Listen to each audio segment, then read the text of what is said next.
Este día del domingo que viene, esperanzado celebra kita na syudad con el aka-80 día de Zamboanga. Por causa con este, el autoridad ya finaliza este día con el DILA security plan. Por causa, manada mabisita que el llega. El commander del Task Force Zamboanga, Colonel Bagnus Garlan, ya habla ng news team que adentro de este, posible el perde también signal na centro del pueblo como parte del DILA anticipación o preparación de seguridad.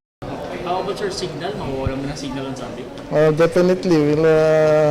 I'm not sure, but that's our plan.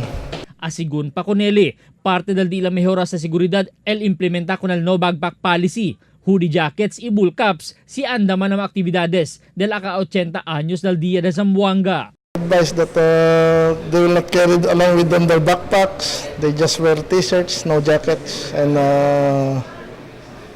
caps, no? Bawal sa activity na to.